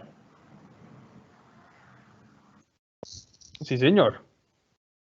Bueno, entonces, muchas gracias por la invitación a Santiago, y espero que todos estén hoy bien desde donde nos estén viendo. Yo tengo un programa que incluye básicamente una revisión rápida de cómo entiendo yo los costos logísticos desde la perspectiva de distribución y transporte, hacer unas reflexiones sobre lo que yo observo que está pasando en Colombia y cómo esta situación se puede enfrentar a un reto inesperado y no probado que nos está trayendo el COVID, y algunas acciones y conclusiones. Entonces, el primer elemento es cómo entiendo yo el papel de la distribución y el transporte dentro de la logística. Es básicamente una relación entre añadir valor y añadir costo, tratando de responder básicamente 3 preguntas. ¿Cómo hacer que los tiempos, costos y calidad de pedidos esperados para los clientes se logren con la mayor eficiencia para todos los actores de la cadena de suministro? No es uno solo de los actores. En realidad, si todos ganan, al finalizar va a ser más eficiente el proceso completo. Y como decía Camilo ahora, pues hoy en día también hay una gran cantidad de cadenas que son multiproveedores, multidistribuidores, multiactores, y es difícil identificar que hay uno solo que es el que lleva el liderazgo o el que puede ser el único beneficiado. Otro aspecto es cómo lograr que todas y cada una de las actividades necesarias para que el producto o servicio lleguen al cliente se hagan agregando el máximo valor, pero minimizando los costos. Y ya voy a explicar un poco esta grafiquita que hay aquí a la izquierda. Y finalmente, cómo administrar de forma eficaz, eficiente y coordinada los flujos para lograr ese objetivo. De alguna manera se ha llegado a la conclusión de que la logística incluye flujos de información, de productos y de dinero. Mi formación principalmente viene desde la parte de abajo, desde esa infraestructura, esas redes y esos vehículos. Y entonces yo también veo esto como flujos de vehículos, no necesariamente únicamente información, productos y dinero, sino vehículos. Y esos flujos se tienen que dar sobre unas infraestructuras y unas redes que por un lado son físicas, por el otro lado son tecnológicas, pero también son empresariales, son redes empresariales. Y cuando uno lo mira desde esta perspectiva, pues uno encuentra que el transporte es una actividad que se va dando a lo largo de toda la cadena. En esta figura uno puede comenzar desde una extracción primaria de puede ser un ejemplo, pongámoslo con el café. Entonces, desde que uno está haciendo el cultivo del café, cómo se va extrayendo ese café, entonces gana valor durante el proceso de cultivo. También hay un costo para poder producir ese café y luego se produce un almacenamiento. La mayoría de los almacenamientos se consideran como actividades que no prestan mucho valor, porque en realidad el cliente no está dispuesto a pagar mucho por el almacenamiento. Es una actividad necesaria a lo largo de la cadena, pero que no necesariamente agrega mucho valor, mientras que el cultivo o transformar ese café de grano a un café que se puede consumir o llevárselo al consumidor final, sí son actividades que normalmente el consumidor está dispuesto a pagar. Y el transporte es una de ellas en las cuales el consumidor está dispuesto a pagar porque le facilita el consumo en un punto distinto a donde se produjo. Entonces el transporte agrega valor, que es un movimiento en el eje Y, pero tiene un costo. Tiene un costo y entonces buena parte de las labores de eficiencia desde el papel de la distribución y el transporte es como si toda esta línea que está acá arriba me muestra de alguna manera todo el costo que yo añadí, que lo puedo medir en tiempos de proceso o en cada tiempo también tiene una unidad monetaria, cuánto de todo este proceso se le está yendo al transporte. Y buena parte de mi labor en la planificación de la distribución y el transporte es cómo hago para reducir este porcentaje de las líneas rojas, para que esta razón sea la menor posible, que la posibilidad de optimizar se encuentre en reducir los costos de transporte y añadir el valor. Y la forma de añadir el valor lo vamos a ver de dos maneras. La primera es que básicamente el tiempo de entrega frente al ciclo de servicio del cliente, lo que el cliente quiere que se le entregue, sea la forma más aproximada de lograrlo. Para eso, de alguna manera, lo que uno busca es que el tiempo en el que el cliente quiere recibir el producto o un servicio, porque también aplica para servicios, sea menor al tiempo requerido para proveerlo. Y aquí el transporte y el almacenamiento juegan papeles muy, muy importantes. Hay dos elementos que son muy difíciles de lograr, que es primero pronosticar la demanda y segundo invertir, preparar y contratar los servicios de transporte para poderla cumplir. Los errores normalmente no se van a ver en el transporte, los errores se van a ver normalmente en los inventarios o en un número importante de clientes insatisfechos a los cuales no les llegó el producto en el momento en que necesitaban. Y en un ambiente de inventarios just in time, pues el transporte juega un papel determinante. Casi que se vuelve más importante que el almacenamiento porque de alguna manera lo que se quiere es que el almacenamiento desaparezca y el transporte sube el papel de importancia dentro de la cadena porque es aquel que facilita que ese insumo esté en la puerta de la fábrica el día antes o si se quiere minutos antes de que entre a la línea de producción. Eso implica que desde el punto de vista de distribución pues hay un elemento primario que es el pronóstico de demanda y hoy en día pues las organizaciones y las cadenas de suministro primero tienen muchísimas referencias, lo que lo hace muy complejo, muchísimos clientes y una distribución geográfica y temporal muy alta. Quiere decir que la complejidad para pronosticar demanda cada vez es más difícil. Una persona o un equipo encargado de transporte debe definir y seleccionar los modos de transporte. ¿En qué transporto? Cada referencia para cada sitio, para cada cliente puede requerir el mismo transporte o distintos modos de transporte.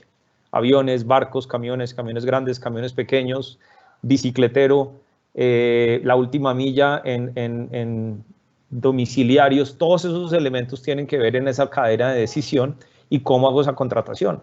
¿Sí? Muchas empresas tienen que contratar el transporte como un proveedor, un servicio externo, o hay empresas que lo integran verticalmente aparte de su funcionamiento diario. Ahorita vamos a ver más o menos en la encuesta logística cómo se ve eso en el país. Y finalmente la ejecución. ¿Cuál es el ruteo? ¿A qué horas hago los despachos? ¿Qué tipo de vehículos? ¿Qué tipo de conductores? ¿Qué régimen laboral? ¿Qué régimen de prestación de transporte, de servicios estoy llevando a esos conductores para que trabajen? Y últimamente todos los mecanismos de rastreo que permiten tener muchísima información para retroalimentar el proceso. Entonces esos mecanismos de rastreo son los que le permiten a uno tener una mayor información hacia adelante para mejorar posteriormente las condiciones a ver, voy a bajar acá un poquito la cámara que me dicen que no se está viendo bien. Ahí. La cámara se me descuadró de estos días. Perfecto, muchas gracias. Bueno, ahora, ¿por qué el transporte y la distribución tienen un papel determinante en la competitividad que tiene una fábrica, un distribuidor o un productor, y aquí voy a ser un poquito matemático, espero no aburrirlos en este momento, prometo que no es muy complejo, pero si yo tengo un espacio territorial en donde estoy generando dos productores, el productor 1 y el productor 2, que producen exactamente el mismo producto, tú supongamos que el productor 1 produce más caro que el productor 2 por su cadena productiva, por su esquema de compras, porque no negoció bien la compra de los insumos, de acuerdo a lo que comentaba Camilo ahora, por cualquiera de las razones, pero tiene que ponerle el producto a un cliente, y ese producto implica mover el producto en una distancia X, en una distancia Y. Incluso si produce más caro, si tiene una mejor estrategia de distribución, lo puede poner en el lugar del cliente a un precio más barato. Y esto es simplificando muchísimo las cosas, obviamente, pero le estoy diciendo que su costo de producción, que lo podemos ver por P1, más el costo del transporte del 1 por la distancia X, resulta ser menor al del 2. Entonces, el del 2, incluso teniendo un mecanismo de producción mucho más eficiente que logre producir más barato, puede no tener el mismo éxito en el mercado porque su estrategia de distribución es peor. Esa estrategia de distribución va a estar determinada en buena parte por la ubicación, dónde están sus centros de distribución, dónde están sus centros de fabricación, cuáles son los mecanismos de transporte asociados principalmente al ruteo que le va a definir, ya sea que el proveedor le cobre o que usted lo integre a su cadena, unos costos operativos, combustible, horas de conductor, servicios adicionales de mantenimiento, impuestos sobre los vehículos, etcétera, etcétera, y unos activos, es decir, usted cuántos vehículos necesita para hacer esa distribución o cuántos vehículos necesita contratar. Y finalmente el retorno sobre las inversiones que usted haga. En esa medida es clave entender que el transporte y la distribución tienen un papel determinante en su habilidad para competir en un mercado. De alguna manera, en esta figura de la derecha, su capacidad de transportar le da un radio de acción que lo va a medir al menos en espacio, en tiempo y en precio. Entonces hay unos clientes exitosos como este verde que está acá, que está dentro de su radio de acción y que si el azul es la disponibilidad a pagar, usted le está vendiendo a un precio menor y está dentro de su radio de acción. Pero puede tener clientes perdidos que están dentro de su radio de acción, pero que no tienen la posibilidad de pagar el precio que usted tiene. Y usted va a tener también algunos actores que usted podía haberles vendido porque tenían disponibilidad de pagarle, pero por su esquema de distribución usted no puede llegar a ellos. Y eso puede ser alguien que le dice, yo necesito que usted me traiga el producto X la próxima semana, y usted le dice, no puedo llevárselo la próxima semana, lo tengo, pero únicamente se lo puedo entregar en 2 semanas. Puede ir y buscar otro proveedor y usted está perdiendo ese cliente. Entonces, su esquema de logística y distribución le determina la competitividad en buena medida en un espacio físico, en un espacio temporal, y está asociado al precio que usted va a poder finalmente ofrecer por la relación que vimos aquí hace un momento. En Colombia, ¿cómo se ve esta situación? Esta figura ya la había presentado Santiago, en donde más o menos el costo logístico de la empresa, esto es el componente del costo logístico, tenemos el 46% en Colombia es de almacenamiento y el 35% es de transporte, entre esos dos hacen cerca del 87%, es bastante elevado, pero es natural, son las dos actividades de mayor importancia dentro de la estructura logística. Los sectores que tienen mayores costos logísticos son los de construcción y comercio, precisamente porque tienen, como uno lo ve luego, en esta figura de acá, tienen una mayor participación, particularmente del almacenamiento. Sin embargo, los sectores que más dependen del transporte no son la construcción y el comercio. Los sectores que más dependen del transporte en Colombia son la industria y la minería. En la minería uno ve además especialización, incluso en modos. Todo el proceso del petróleo pues tiene a su mano, y pues Camilo trabaja en esa área en CENI, todo un esquema de transporte y de logística casi que especializado en el transporte, utilizando modos particularmente sofisticados para ese modo, como son los oleoductos. Y en la minería también, por ejemplo, el caso del carbón con la integración completa de los trenes en Colombia. Colombia es uno de los países que más carbón mueve en el mundo por trenes. Entonces tenemos esos dos niveles de especialización, y uno observa cómo, por ejemplo, en la construcción y el comercio, el almacenamiento juega un papel mucho más importante. Y yo creo que aquí hay un lugar de optimización inmenso para el país en cómo lograr que esos costos de almacenamiento en esas dos actividades se bajen de manera importante. Otro elemento es que los costos logísticos son más altos para las pequeñas empresas que para las grandes, lo cual si nos devolvemos al anterior, en el cual veíamos que define su competitividad, entre más altos sean los costos, más difícil es competir para las empresas pequeñas y medianas. De alguna manera, en esta siguiente figura, lo que uno mira es que las empresas más grandes tienen su propia flota de transporte. Y finalmente, de todas maneras, a pesar de que las empresas más grandes tienen su propia flota de transporte, la actividad de transporte es la que más se terceriza en Colombia. En, digamos, distintos procesos de consultoría que yo he llevado para algunas de las empresas más grandes del país, ellas muchas veces declaran que la oferta de transporte comercial que hay para atender las empresas no les ofrece los niveles de calidad, confiabilidad y seguridad que las empresas grandes están requiriendo, y por eso muchas de las empresas grandes del país deciden por integrar completamente el servicio de transporte, ya sea a través de la compra de vehículos o a través de la adquisición, ya vemos así, temporal a través de leasing o subcontratación, pero completamente internalizada dentro de la empresa. Eso es un síntoma de que los servicios de transporte abiertos a las empresas en general que no tienen servicios de transporte no son de la mejor calidad. Y ahí a nivel de país tenemos una necesidad importante de mejorar la calidad de las empresas que prestan ese servicio dentro de las cadenas logísticas sofisticadas. Pasando un poco a la situación de COVID de hoy, esta es una figura que en la empresa con la cual yo trabajo estamos desarrollando una serie de procesos de ayuda, de planificación, tanto a nivel gobierno como a empresas. Voy a comenzar por este lado, mostrando que así veníamos nosotros hasta más o menos marzo, y esto era la experiencia la expectativa que teníamos pre-COVID del mundo. De hecho, cuando uno mira niveles de actividad económica, tráficos en las carreteras, tráficos en los aeropuertos, los primeros 3 meses iban mejor que los 2 años anteriores. 2020 se perfilaba como un año de altísimo uso del servicio de transporte, que está directamente correlacionado con un mayor nivel de actividad económica. Sin embargo, pues vimos cómo el COVID generó esta caída, y con esta caída posteriormente nos tiene en una situación en la cual no sabemos cómo se va a ver el futuro. Y ese futuro va a depender de cuándo ocurren ciertas cosas y de qué tamaño son los impactos de lo que ocurra. Entonces nosotros hemos venido en una situación más o menos mejorando, pero es posible que entre una segunda ola o que tengamos, se mejora Medellín, pero se daña Cali, se mejora Cartagena, pero se daña Popayán, se daña Buenaventura, pero se mejora Bogotá. Y una de las posibilidades es que nos quedemos toda la vida en esta situación. ¿Sí? De hecho, estamos por acá, no sabemos muy bien en dónde estamos.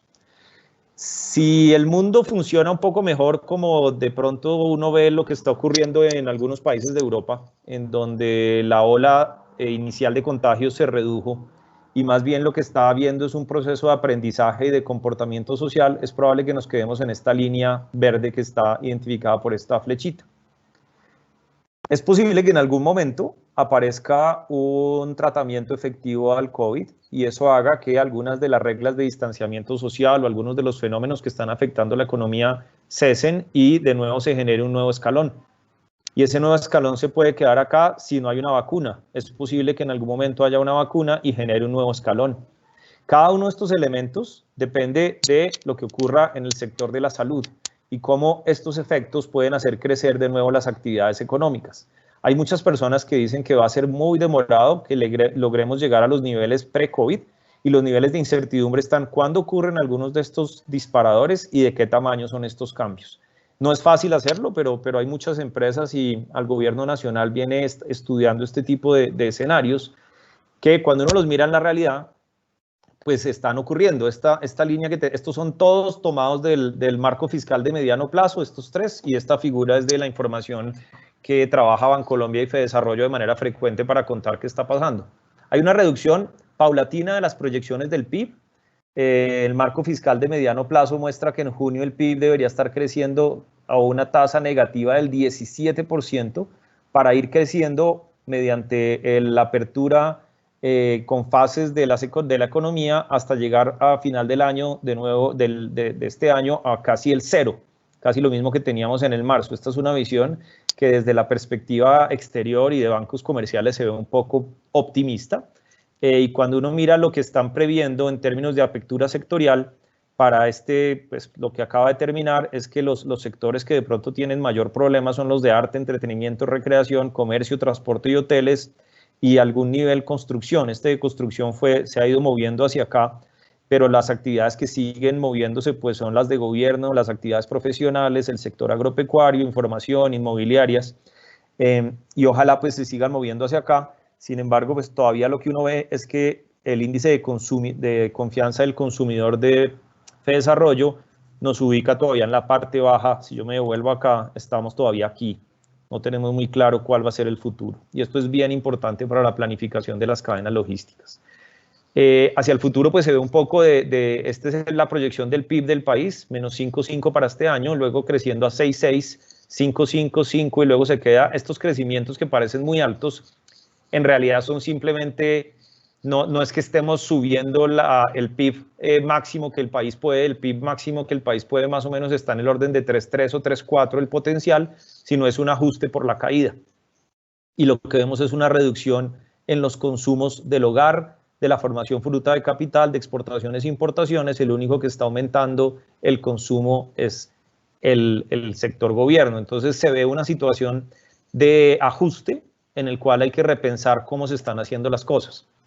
Las empresas de transporte y logística a nivel mundial hoy son importantísimas y juegan un papel de rescate a nivel del mundo. Lo que tengo acá es una serie de cotizaciones del mercado que descargué hace 2 días, que muestra, por ejemplo, algunas de estas rojas. Esta de acá es Inditex, que es el tema de textiles, Zara. Esta es la compañía Ford. Estos son los hoteles Hilton. Este es el Citigroup y este es Starbucks. Todos ellos, voy a tomar, por ejemplo, ahorita hablo de este que es bien importante, Fraport, pero hablemos, por ejemplo, Ford, venía más o menos estable, se cayó en marzo y no ha podido subir de nuevo. Lo mismo los hoteles Hilton se quedaron ahí, Inditex se quedaron ahí. Estas que están en verde son DHL, Walmart, XPO, Amazon, UPS y Maersk. Y adiciono en verde Microsoft y Apple. Esta de acá arriba es Fraport, es un operador aeroportuario que es importante en el sector de transporte, pero se quedó abajo y no ha podido subir por la demanda. Entonces uno ve cómo las empresas de transporte y logística han podido subir casi al mismo nivel de las de tecnología, que son como los dos usos que uno miraría cómo hoy en día están generando una ventaja importante para las personas que invierten, y cómo las empresas de transporte y logística son determinantes para mantener el mundo funcionando. Sin ellas hoy sería imposible tener el abastecimiento incluso de los hospitales, de los servicios médicos y de los servicios de alimentación, que son como las dos cosas básicas que hoy todo el mundo, volviendo a una situación muy, muy básica en términos humanos, está buscando. Dada esa situación anterior, pues uno parte de cuáles son los riesgos que se están viendo para las cadenas de distribución y las cadenas de transporte. Y uno ve que el riesgo de demanda está bastante alto. Básicamente hay una caída en el consumo y aparece la probabilidad de aumento de fenómenos tipo látigo, que espero que algunos de ustedes conozcan. Sin embargo, ahorita yo tengo una diapositiva para explicarlo un poquito en detalle. Hay unos riesgos de oferta, que es básicamente cuáles son las dificultades en las cadenas de suministro para que las empresas algunas puedan llegar a dejar de existir o bajar su capacidad de producción, simplemente por efectos de flujo de caja, por efectos de no tener las mejores condiciones financieras, o incluso por no poder manejar, dadas las restricciones que están planteadas, o efectos de que parte de su fuerza profesional se vea enferma. Hay unos riesgos de proceso, y es saber si la forma como se estaban procesando antes la planificación de la distribución es la misma, y si tenemos la información suficiente y el flujo de caja para poder determinar el mejor servicio como prestadores del servicio de transporte, y si hay un riesgo de control, si se tienen los sistemas, los datos y la capacidad de tomar decisiones correctas frente a restricciones de circulación, frente a cuarentenas, frente a medidas de bioseguridad. El riesgo de oferta yo creo que es alto, los riesgos de proceso y de control son medio altos. Esto obviamente varía, esto es una visión muy de gran nivel. Obviamente hay empresas muy bien preparadas, mientras que otras no. Entonces esta es mi visión personal sin mucha evidencia, sino más bien de sensación. Y finalmente hay un riesgo de entorno que tiene que ver con las decisiones políticas, la macroeconomía y la salud pública, que hoy en día son muy altos. ¿Qué nos lleva a estos dos? Este de acá y este de acá están muy por fuera en general de las cadenas de suministro. Las cadenas de suministro y los distribuidores solo pueden actuar de alguna manera entre estos tres. Es difícil que puedan influenciar en cuándo hay o no hay una cuarentena, o es difícil que puedan influenciar si un hogar consume o no consume, pero sí puede trabajar en estos tres temas. Entonces, el efecto del látigo es uno que se ha venido documentando que afectó de manera importante los insumos hospitalarios recientemente en varias partes del mundo, y hay varios papers por ahí rotando sobre cómo lo ha hecho. Básicamente, para los que no lo conozcan, pero este es un tema bien estudiado en logística, es básicamente un problema de información en el cual un usuario en algún momento compraron todas las máscaras o compraron todas las geles antibacteriales en una droguería, en un supermercado, y este usuario este dueño del supermercado, que es este de acá, pues ve cómo se cae su inventario y hace una orden mayor de geles antibacteriales. Esta le llega al distribuidor y este ve muchos que le están pidiendo lo mismo y el efecto es mucho más alto, y este distribuidor le pide al fabricante uno todavía más alto. Esta figura del látigo es básicamente porque se está formando como esta especie de látigo que hacia más profundo en la cadena esté, el diferencial entre la orden y el inventario se vuelve más grande y mucho más difícil de administrar. Y para el transportador, que tiene que moverla de acá a acá, de acá a acá y de acá a acá, también es una situación muy difícil porque no le permite planificar el número de camiones, el tamaño de las entregas, las rutas, se le complica y a lo largo de toda la cadena hay una disrupción muy difícil de administrar. Esto, Procter & Gamble tiene unos ejemplos de libro con pañales y Volvo con unos Volvos verdes también, para que el que quiera verlo es bien importante. La forma de solucionar esto es a través de información.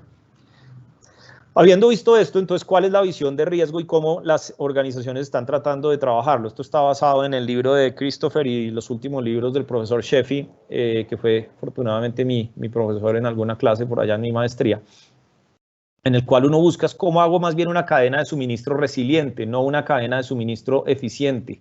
Y ese es un cambio para estos momentos. La eficiencia de alguna manera está metida dentro de la resiliencia, pero la resiliencia se vuelve el mayor objetivo. Y eso implica hacerle una reingeniería a la cadena de suministro. Y es pensar qué factores vienen cambiando, cuáles están en riesgo en función de lo que hablamos antes. Hay que entender bien las vulnerabilidades que se dan a lo largo de toda la cadena. Hay que abrir la posibilidad de colaboración, incluso entre proveedores y competidores. Hay varios ejemplos de casos asociados más bien a terremotos o a huracanes en los cuales una empresa salvó a su competidor, porque su competidor era, entre esas dos, permitían que el proveedor existiera. Si el competidor desaparece, a veces el proveedor desaparece. Entonces, a veces hay ejemplos en los cuales casi que toca trabajar de manera conjunta con competidores y proveedores para que haya un ambiente en el cual la cadena siga funcionando. Adicionar redundancias y flexibilidad, pensar en organizaciones ágiles en el sentido de equipos de menor estructura, de capacidad de respuesta más rápida, y finalmente meter una cultura de gestión del riesgo dentro del día a día de las organizaciones. La otra acción que se está tomando de manera frecuente en distintas empresas es hacer los ejercicios de planificación por escenarios. A mí me gusta aquí la frase del general Eisenhower que decía que los planes no sirven para nada, pero la planificación es todo. Entonces, si me vuelvo a este efecto que les mostré hace un rato, en donde no tengo seguridad, básicamente el futuro, yo no tengo ni idea cuál es el futuro. Yo lo que sí sé es que el futuro va a ser muy distinto de lo que yo considere que va a ocurrir. Entonces, la programación diciendo voy a vender tanto dentro de tantos meses, voy a tener estas inversiones dentro de tantos meses, es útil, pero probablemente no va a ser como el futuro sea, porque hoy en día, por esta situación que teníamos antes, con dos factores de riesgo externo muy, muy altos, hacen que la posibilidad de que el futuro se parezca a mi planificación sea muy, muy baja, esa probabilidad. Entonces, básicamente, el enfoque que toman ciertas organizaciones es cuáles son las acciones que como empresa puedo tomar que sin importar el escenario futuro que se desarrolle, me permitan obtener el mejor resultado. En términos de optimización, eso se llama el criterio para minimizar la máxima pérdida o el costo de oportunidad y que yo me arrepienta lo menos posible de la decisión que tomé, porque independiente de cuál sea el futuro, es la que me permite minimizar las pérdidas acumuladas durante un periodo de tiempo pues, que cada empresa va a evaluar. En ese sentido, yo quisiera concluir para tratar de cerrar con una serie de puntos que pueden ser útiles para ver cómo afrontar el tema de distribución y transporte. Primero, proteger la salud de empleados y reforzar mensaje de estabilidad. Esta es una empresa que requiere de las personas. El transporte requiere de conductores, requiere de despachadores, requiere de personas que están facilitando el movimiento de los vehículos y adentro de los vehículos de la carga. Entonces, la protección de la salud de los empleados y el mensaje de estabilidad es determinante. El COVID es principalmente una crisis humanitaria y hay que darle el tratamiento humanitario igual que el económico, igual que el financiero. El humanitario y preocuparse por las personas es determinante para el éxito. Estabilizar en la medida de lo posible la operación básica y las finanzas de las empresas. Esto se ve mucho más fácil de lo que es, pero es determinante hacer ajustes de costos que permitan acceder a subsidios o reprogramar préstamos que le permita que el aspecto financiero sea un poco menos el afán del día a día para poderse preocupar por el core de su negocio. En algunos casos, reestructurar la organización para atender situación de crisis, y muchas empresas han puesto equipos de crisis a manejar esto. No es el equipo normal del día a día, sino es el equipo de crisis. Repasar los componentes de la cadena, mirar qué clientes de pronto están en situación grave, qué procesos se están viendo afectados por el COVID, si existen los datos, si esos datos están llegando y cómo les está yendo a los proveedores y cuáles son los costos que hoy en día están surgiendo. La previsión que tiene para Colombia es una previsión de casi no inflación durante los próximos 2 o 3 años. Quiere decir que los precios van a estar muy suprimidos. Sí, se están haciendo proyecciones de inflación del orden de inferiores al 3%. A partir de eso, identificar oportunidades. El transporte, hoy en día hay menos congestión en la calle. El transporte está visto como un negocio esencial, un servicio esencial. Y es posible que haya mucha más facilidad para coordinar cargues y descargues incluso en la calle.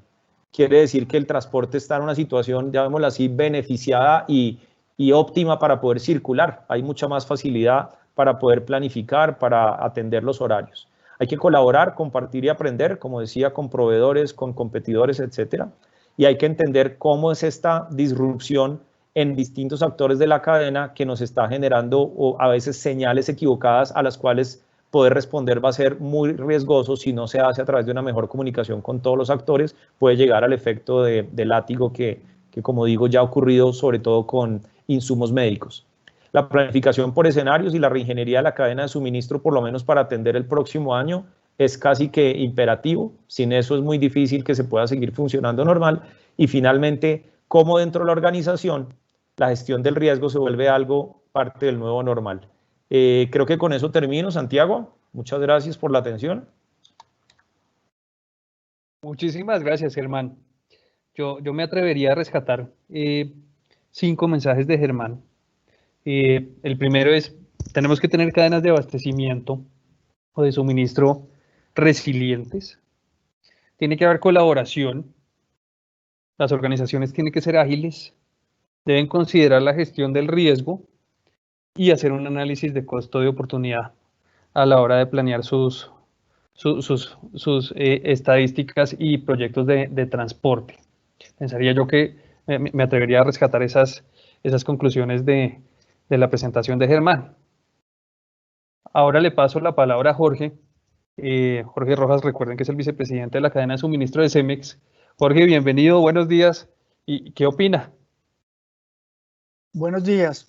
Bueno, un par de comentarios antes de mostrar mi presentación, ¿no? Acerca del dilema de Agile o tradicional. Pues definitivamente Agile no se hace de un día para otro, el real concepto de Agile, pero creo que...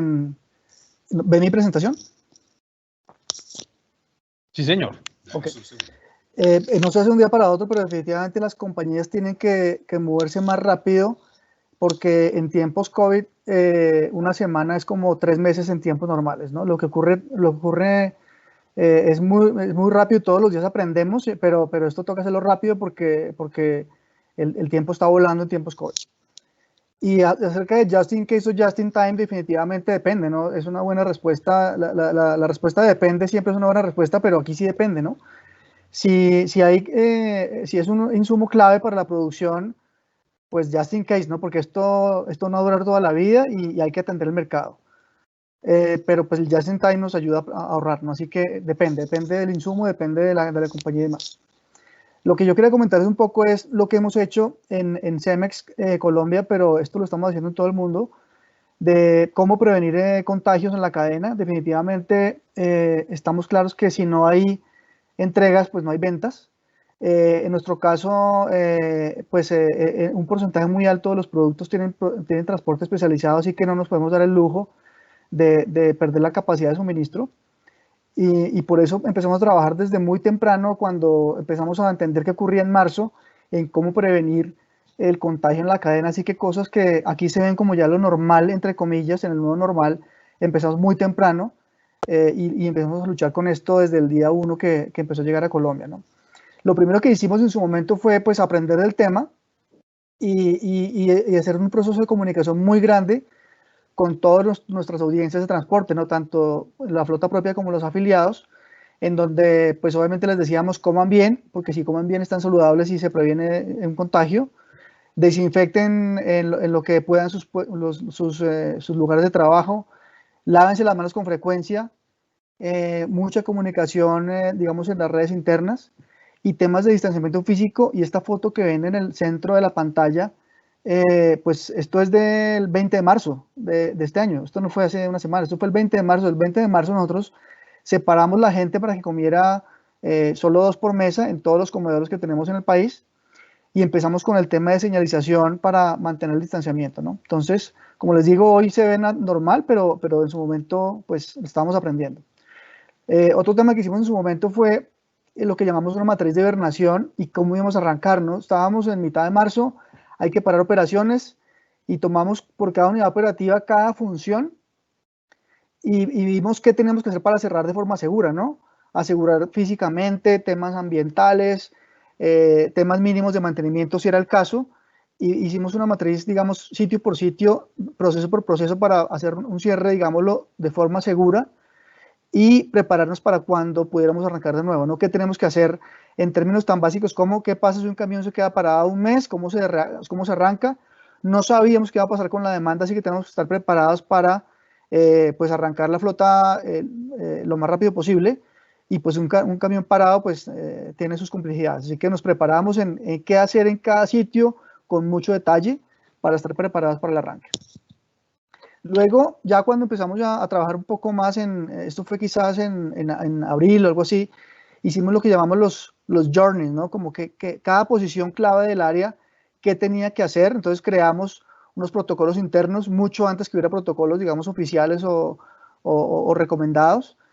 Entonces aquí, por ejemplo, hablamos de qué tenía que hacer un conductor, qué tenía que hacer un mecánico, el que está en posiciones administrativas, qué tenía que hacer, la gente que hace el aseo y el mantenimiento, la gente de los montacargas y los procesos de cargue y la gente del servicio al cliente, ¿no? Entonces aquí era, ¿usted qué tiene que hacer en su casa?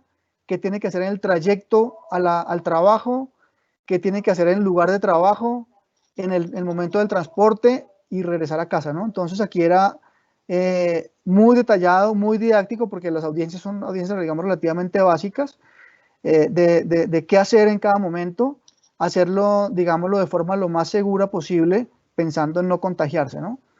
Y luego, además de esto, hicimos videos muy básicos, o sea, videos hechos a punta de pues, smartphones y muy prácticos para que la gente, pues, visualmente también tuviera, digamos, una recordación de qué hacer y cómo comportarse en cada momento.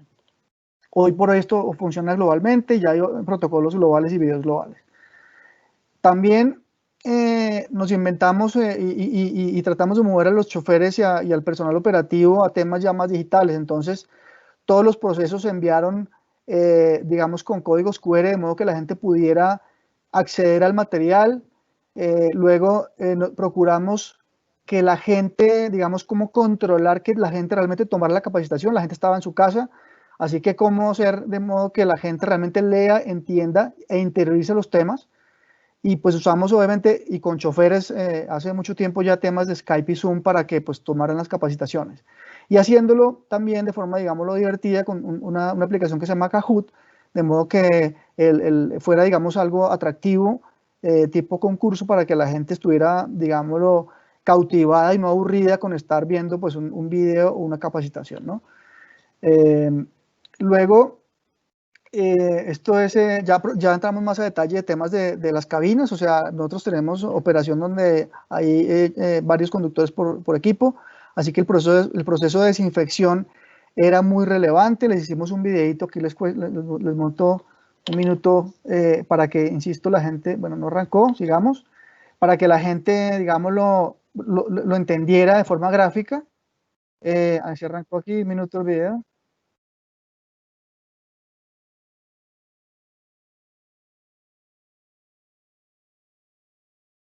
Bueno, ahí, digamos, para que la gente lo entienda muy sencillo, tenemos mucha gente operando en nuestras plantas, así que para el tema de la entrada, el control de temperatura, hicimos un preregistro igualito montando a la gente en temas digitales para que en vez de estar, digamos, para hacer que la fila al ingreso y manteniendo la distancia fuera ágil, así que sabíamos o sabemos a qué horas entra cada persona, si se hizo su chequeo, digamos, de salud, de modo que no perdamos productividad.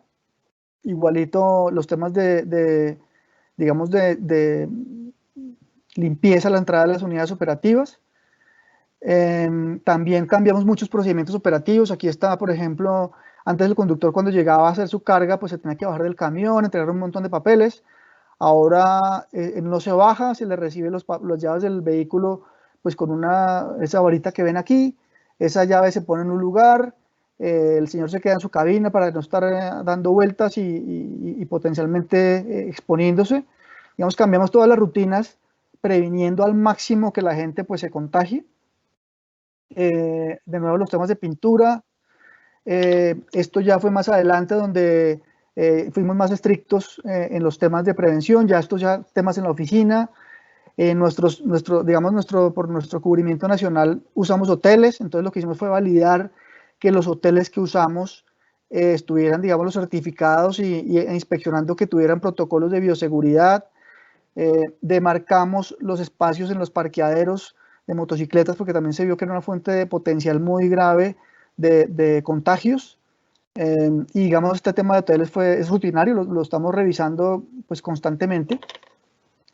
Ya más adelante, ya llegamos a todas las unidades operativas con demarcaciones, con aforos, o sea, cuánta gente puede haber en cada lugar, lugares de demarcación de descanso.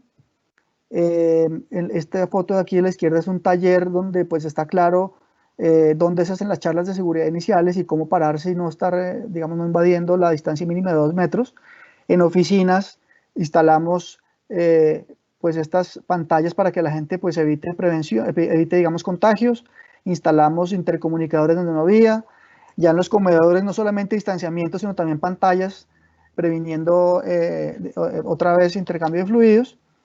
Digamos que con esto hemos tratado de ir al extremo, mucho más de lo que es requerido, porque pues insisto que sin entregas no hay ventas.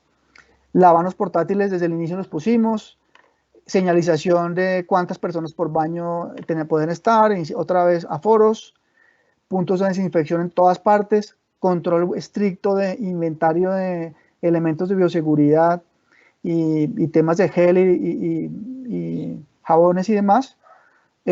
Otro tema importante que hacemos es que hacemos una cosa que se llama altos operativos, en donde se reúne la gente de cada unidad operativa y se les recuerda el mensaje de seguridad y prevención. Aquí un ejemplo de hacerlo en campo, pero también hicimos muchos, o estamos haciendo todavía muchos vía Zoom o Teams, mostrándoles, insisto, temas de seguridad, temas de prevención.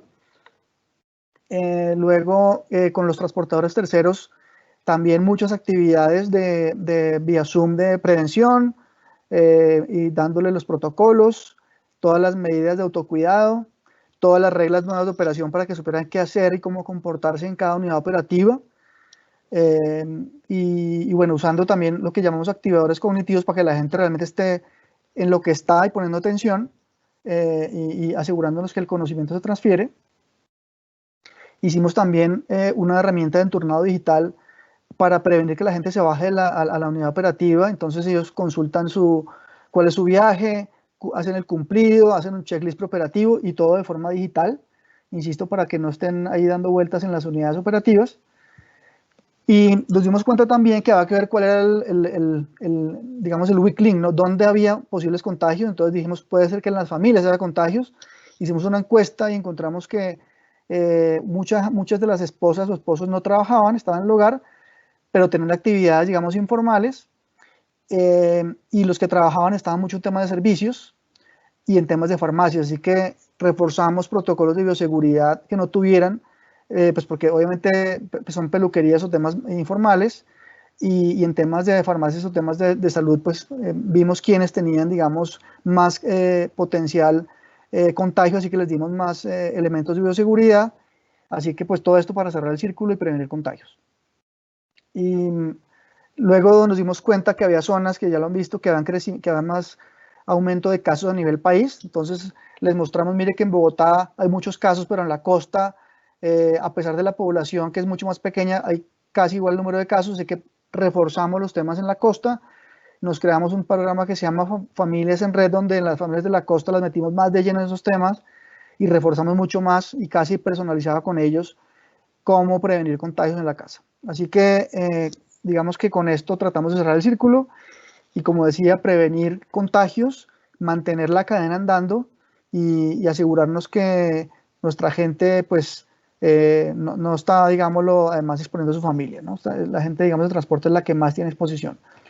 Y por último, ya como compañía, quería compartirles pues que hemos usado nuestros equipos de concreto para apoyar la limpieza de calles y pues llevamos cerca de 1.6 millones de metros cuadrados desinfectados con apoyos de las alcaldías y pues haciendo campañas de comunicación para que la gente pues use el tapabocas, que como hemos visto y como se ha dicho, es de los elementos que más previene contagios y como una forma, digamos, de contribuir a que este tema se controle en el país.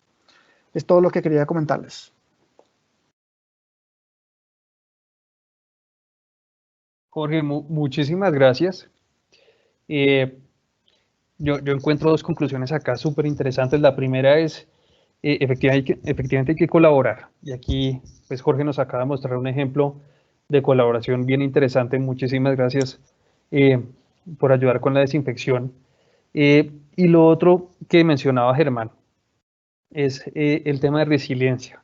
Entonces, aplicar protocolos de bioseguridad en las operaciones es fundamental, básicamente, porque permite que la productividad laboral continúe, o la continuidad operativa, si me permiten llamarlo así. Teníamos pensado hacer ahorita un espacio de resolución de preguntas, inquietudes, avanzar un poquito más en la discusión. Desafortunadamente se nos acabó el tiempo. Les agradezco inmensamente nuevamente a nuestros conferencistas haber participado. Es un honor haber contado con su asistencia.